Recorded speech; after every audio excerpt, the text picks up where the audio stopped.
تو ہم جب کہتے ہیں کہ ذلی بروزی محمد رسول اللہ، کیونکہ ان کے کانٹیکس میں بات ہے نا، تو اس لیے ہم وہاں پہ ساتھ نعوذ باللہ کہتے ہیں۔ میں نے جو درود پڑھا ہے وہ محمد عربی صلی اللہ علیہ وسلم پر پڑھا ہے، انہوں نے جو نعوذ باللہ پڑھا ہے وہ ذل اور بروز کے عقیدے پر پڑھا ہے کہ ان کے جتنے دعویٰ جات ہیں۔ نوبت بھائی جو آپ کہہ رہے ہیں میں یہ ہوں، میں دل ہوں، میں بروز ہوں، تو پہلے انہیں کیا کہا؟ مرزا صاحب یہی سٹانس رکھ رہے تھے، پتہ ہے کیوں؟ ہم مرزا صاحب ان کے اوپر اس لیے پیش کرتے ہیں کہ مرزا صاحب کا انکار ان کو کافر بنا دے گا۔ ختم نبوت کے بعد اگر کوئی انسان یہ سوال بھی کرے نا کہ اگر کوئی نیا نبی ہونے کا دعویٰ کر رہا ہے، اس سے اس کی صداقت پوچھ لینا، اسی سے انسان اپنے ایمان سے فارغ ہو جاتا ہے، مینلی علماء کی طرف سے دیا جاتا ہے۔ تو یہ کیوں اس میں آپ کے آرگومنٹس میں اور ان کے آرگومنٹس میں تضاد کیوں ہے جی؟ اللہ اپنے نبیوں سے کیا کہتے ہیں؟ قل، اے نبی ان سے کہو، ہاتوا برہانکم ان کنتم صادقین، لاؤ اپنے دلائل و براہین اگر تم سچے ہو۔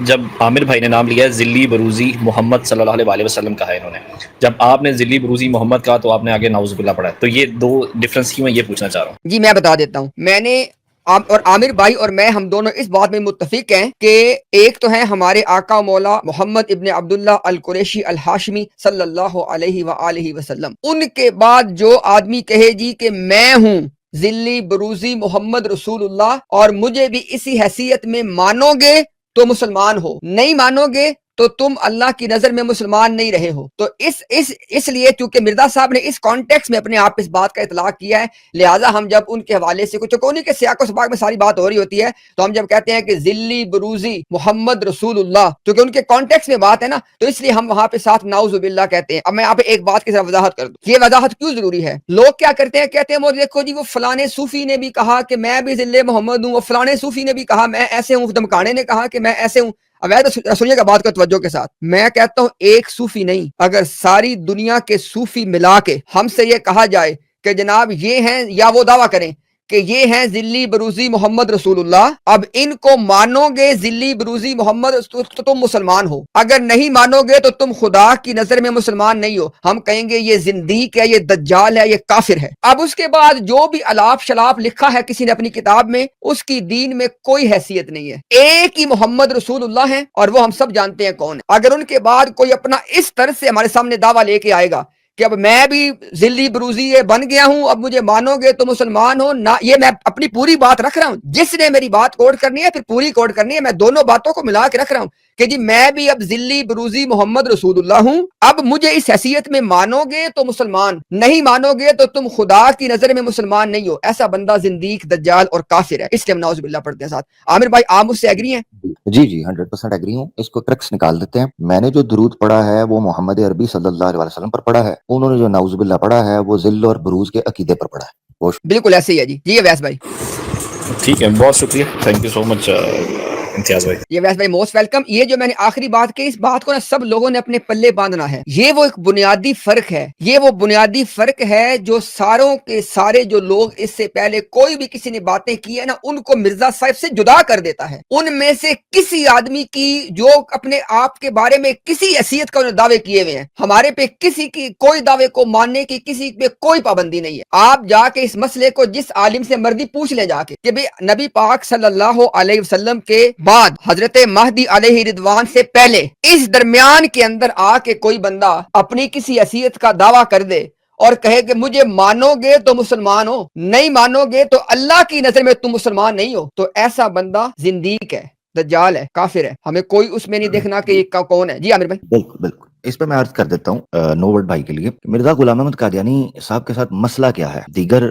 صوفیاء ہوں یا متصوفین ہوں، جس طرح کے امتیاز بھائی نے کہا، مرزا صاحب نے یہ بات خود واضح کی تریاق القلوب کے اندر، مگر مسئلہ یہ ہے کہ تریاق القلوب کے بعد جب یہ سوال اٹھنے لگے کہ مرزا صاحب اگر ابھی آپ کے ماننے نہ ماننے سے فرق ہی کوئی نہیں پڑتا سوسائٹی کے اوپر، اور آپ یہ جو بڑ بازی کر رہے ہیں اور آپ جو جائے است سے مکالمہ کر رہے ہیں، تو یہ اس کی تو کوئی ورتھ اور ویلیو نہیں رہے گی، اس کی کوئی ورتھ اور ویلیو نہیں رہے گی، کیونکہ آپ یہ کہہ رہے ہیں کہ آپ کے ماننے نہ ماننے سے کوئی شخص کافر یا دجال یا منکر نہیں ہوتا، کافر نہیں ہوتا، یہ مسئلہ ہے۔ اب دیکھیں روحانی خزائن کا والیوم 15 پیج 432 تریاق القلوب، تریاق القلوب کا زمانہ جو ہے یہ بڑا اہم ہے دو وجہ سے۔ ایک تو مرزا صاحب کا ٹرننگ پوائنٹ تھا 1899 اور 1900 یہ ٹرننگ پوائنٹ تھا۔ دوسرا یہ تھا کہ ہندوستان کے اندر جو سینسز ہونے والے پاپولیشن سینسز، تو جو جا کے مکمل ہو رہے تھے 2 سے 3 سال کے عرصے میں، 1901 1902 میں جا کے مکمل ہونے تھے، ان کی رپورٹس آنی، وہ ان 3 سال کے اندر ہوئے سب کانٹیننٹ کے سینسز جو تھے کمیونٹیز کے۔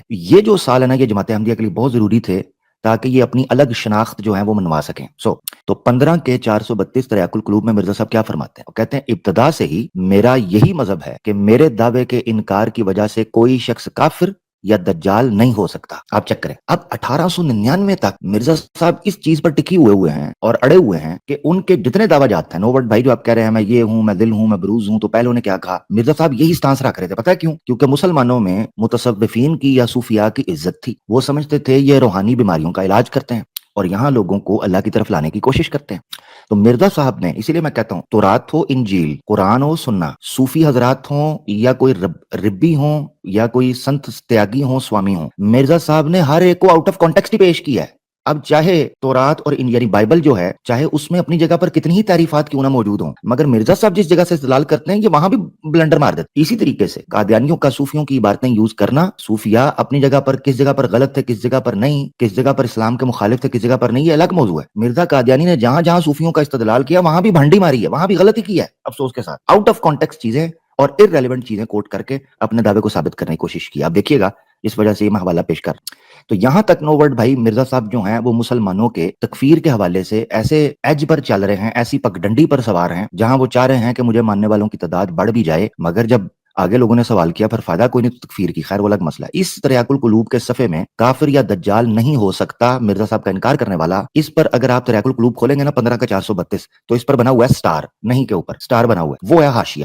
اس سٹار کو اب میں پڑھنے لگوں, 432 کے سٹار. مرزا صاحب کہتے ہیں یہ نقطہ یاد رکھنے کے لائق ہے کہ اپنے دعوے کے انکار, امتیاز بھائی آپ کی توجہ بھی یہاں چاہیے ہوگی, یہ نقطہ یاد رکھنے کے لائق ہے کہ اپنے دعوے کے انکار کرنے والے کو کافر کہنا. امتیاز بھائی آپ سن رہے ہیں؟ جی بالکل بالکل بالکل. میں نے کہا شاید وہ آپ کی اسکرین سٹیک ہوئی ہے, میں نے کہا شاید کوئی مسئلہ نہ ہو گیا ہو. اچھا, مرزا صاحب فرماتے ہیں یہ نقطہ یاد رکھنے کے لائق ہے کہ اپنے دعوے کے انکار کرنے والے کو کافر کہنا یہ صرف ان نبیوں کی شان ہے, تخصیص ہونے لگی ہے, یہ صرف ان نبیوں کی شان ہے جو خدا تعالیٰ کی طرف سے شریعت اور احکام جدیدہ لاتے ہیں, لیکن صاحب شریعت کے ماں سوا یعنی غیر تشریع نبی جس قدر ملہم اور محدث ہیں, اب یہ صوفیاء آنے لگے ہیں, جس قدر ملہم اور محدث ہیں گو وہ کیسی ہی جناب الہی میں اعلیٰ شان رکھتے ہوں, خلعت مکالمے الہیہ سے سرفراز ہوں, ان کے انکار سے کوئی کافر نہیں بن جاتا. ٹھیک ہے جی. اب یہاں دو چیزیں کلیئر ہو گئی. مرزا صاحب خود یہ مان رہے ہیں کہ جو یہاں یاد رکھنا چاہیے کہ مرزا صاحب نے غیر تشریعی نبی کو ایکسکلوڈ کر دیا ہے, یعنی مرزا صاحب کے بقول جتنے نبی شریعت جدیدہ یا احکام جدیدہ نہیں لے کے آئے ان کے انکار سے بندہ کافر نہیں ہوتا. ایک مسئلہ اس میں یہ ہے, تو بقول مرزا صاحب کے بنی اسرائیل کے متعدد انبیاء کا انکار کرنا آپ کو کافر نہیں بناتا, نعوذ باللہ, یہ بھی قرآن کے خلاف. ایک نبی کا انکار بھی کفر ہے. یہ مرزا صاحب کو ہوش بعد میں آئی, پہلے نہیں, جب اپنے مسئلہ تھا. ایک تو مسئلہ اس میں یہ ہے. دوسرا مسئلہ اس کے اندر یہ نکلتا ہے کہ مرزا صاحب خود یہ مان رہے ہیں کہ جس قدر ملہم ہو, محدث ہو, صوفی ہو, ولی ہو, عالم ہو, مولانا ہو, کوئی بھی ہو, جتنی مرضی شان رکھتا ہو, جتنا مرضی اس سے مکالمہ الہیہ سے سرفراز ہو, اس کے انکار سے کوئی کافر نہیں ہوتا. یہی تو ہم کہتے ہیں. اب مسئلہ یہ آتا ہے کہ پھر مرزا صاحب کے مقابلے میں یہ ہمیں صوفیاء یا محدث یا ملہمین کی عبارتیں کیوں پیش کرتے ہیں؟ کیونکہ مرزا صاحب کے بقول خود ان کے انکار سے کوئی بندہ کافر نہیں ہو سکتا, تو یہ ہمیں پیش کیوں کرتے ہیں؟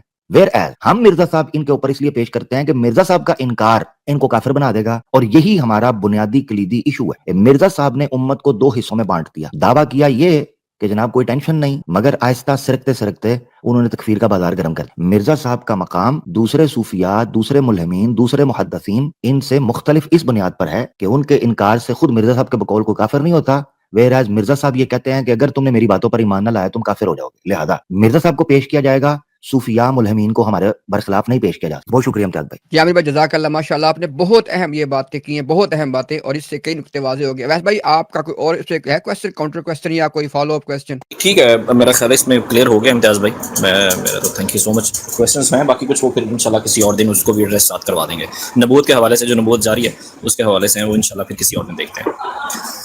جی ٹھیک ہو گیا. ہمارے پاس یہ کوئی قمر صاحب, آپ نے کچھ بات کرنی ہے شاید؟ وہ جی میں بات کرتا ہوں, میں پہلے ہم پہلے بھی کرتے ہیں بات. یہ محمد دانیال صاحب شاید آئے ہیں. جی السلام علیکم, آواز آ رہی ہے؟ جی آ رہی ہے جی. اچھا, تو میرا ایک سوال تھا, آپ امتیاز بھائی دے دیں یا عامر بھائی جواب دے دیں کہ ہمارا یہ موقف رہتا ہے مسلمس کی, کیونکہ آپ لوگوں کا مطلب آپ نے اکثر جب بھی ڈیبیٹ ہوتی ہے آپ لوگوں کی قادیان نیوز سے, تو آپ کہتے ہیں کہ جی مرزا صاحب کی صداقت آ کے ثابت کریں. تو ثابت کرنے تک تو مطلب ٹھیک ہے, وہ ثابت نہیں کر پاتے وہ الگ بات ہے, لیکن ہم نے یہ بھی اکثر علماء کو کہتے ہوئے سنا ہے کہ جو انسان, کیونکہ ختم نبوت کے بعد اگر کوئی انسان یہ سوال بھی کرے نا کہ اگر کوئی نیا نبی ہونے کا دعویٰ کر رہا ہے, اس سے اس کی صداقت پوچھ لینا, اسی سے انسان اپنے ایمان سے فارغ ہو جاتا ہے. تو یہ بھی نہیں کرنا چاہیے. تو پھر میرا سوال یہ کہ آپ لوگ پھر کیوں قادیانیوں سے جو ہے سوال کرتے ہیں کہ مرزا صاحب کی صداقت کو ثابت کریں. اب آئی انڈرسٹینڈ کہ وہ اتنے مطلب برین ڈیڈ قسم کے وہ ہوتے ہیں کہ ہم مجبور ہو جاتے ہیں کہ بھائی آگے تم نے کچھ ثابت کرنا ہے تو ثابت کرو, ورنہ پھر یہ موقف جو مینلی علماء کی طرف سے دیا جاتا ہے, تو یہ کیوں اس میں آپ کے آرگومنٹس میں اور ان کے آرگومنٹس میں تضاد کیوں ہے؟ جی بہت شکریہ. جی انشاءاللہ میں پہلے ایک عرض کرتا ہوں, اس کے بعد عامر بھائی اس میں انشاءاللہ اپنا وہ قیمتی اضافہ ضرور کریں گے. دیکھیں دو باتیں ہیں قرآن میں, آپ مجھے خود آپ سوچ کے بتائیے گا, یا خیر آپ خود جانتے ہیں اس میں سوچنے والی بات بھی نہیں ہے کہ جو کفار, مشرکین, منافقین, زندیق, ظاہری بات ہے وہ سارے کے سارے غلط ہیں, لیکن اللہ اپنے نبیوں سے کیا کہتے ہیں؟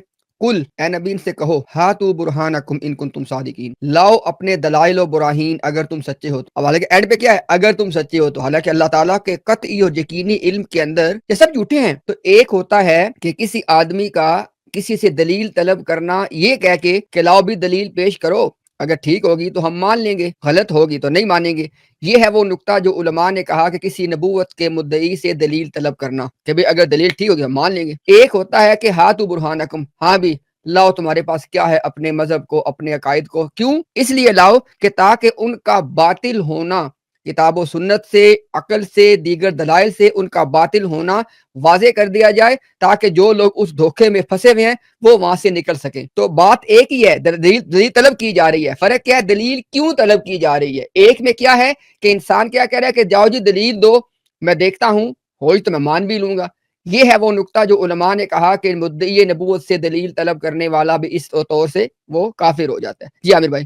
جی اچھا, یہ جو مشہور فتویٰ ذکر کیا جاتا ہے کہ جس سے دلیل مانگی جائے, اگر کوئی بندہ نبوت کا دعویٰ کرے اور اس سے دلیل مانگنے والا بھی, مطالبہ کرنے والا بھی کافر ہو جائے گا, یہ امام الفقہاء نعمان بن ثابت الکوفی, امام ابو حنیفہ علیہ الرحمہ کی طرف منسوب کیا جاتا ہے. اس کا ذکر جنہوں نے فتاوی بزازیہ لکھا ہے انہوں نے اپنی کتاب لکھی تھی امام ابو حنیفہ کی بایوگرافی کے اوپر. وہ کتاب ہے مناقب امام اعظم یا مناقب ابو نعمان, اس طرح کر کے ہے, ابو حنیفہ نعمان ان کی شاید کتاب ہے, مناقب پر ہے, یعنی امام ابو حنیفہ کی سیرت پر. اس میں ایک جگہ یہ واقعہ ذکر ملتا ہے کہ کوفہ میں ایک آدمی تھا جس نے نبوت کا دعویٰ کیا. لوگ اس کے ارد گرد اکٹھے ہونا شروع ہوئے اور قریب تھا کہ لوگ جو ہے نا اس سے بحث مباحثے میں الجھتے اور انتشار پھیلتا, ٹھیک ہے, افتراق پھیلتا, انتشار پھیلتا. تو حضرت امام ابو حنیفہ جو کہ اپنی تدریسی کارروائیوں میں مصروف تھے, تو ایک شاگرد نے آ کر ان کو بتایا کہ حضور استاد جی وہاں بازار کے اندر یہ معاملہ ہو رہا ہے. امام ابو حنیفہ علیہ الرحمہ نے سارے معاملہ چھوڑے اور بھاگتے ہوئے بازار میں آئے, اور انہوں نے یہ بیسیکلی امام ابو حنیفہ نے یہ بات کہی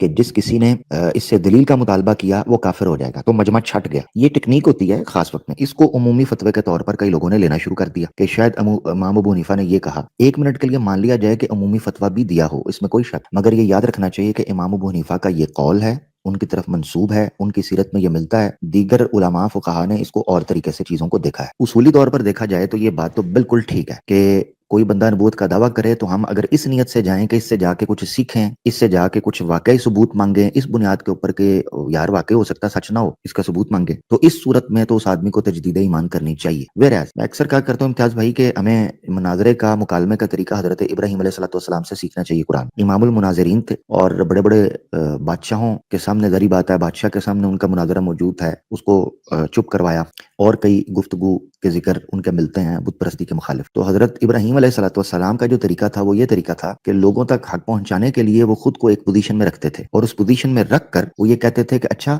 یار میں نا اس کی پوجا کرتا ہوں, سورج کی کرتا ہوں, یہ نا بہت بڑا ہے, اس سورج کی پوجا کرتا ہوں. اب وہ چند گھنٹوں کے اندر سورج ڈوب جاتا تھا, وہ کہتے تھے ہو اس کی پوجا کیسے کروں, یہ تو ڈوب گیا, اس کی نہیں کر سکتا. چلو چاند نکلا, یہ روشن, یہ بڑا ہے, وہ چاند بھی نکل گیا, سورج کی اکبر ہے. یہ ٹیکنیک ہوتی ہے پبلک کے لیے حق کو واضح. کیا ایک منٹ کے لیے بھی کوئی یہ سوچ سکتا ہے کہ ابراہیم علیہ السلام کے دل میں شک گزرا کہ اللہ کے علاوہ بھی کوئی معبود ہے؟ نہیں. تو اپنے ایمان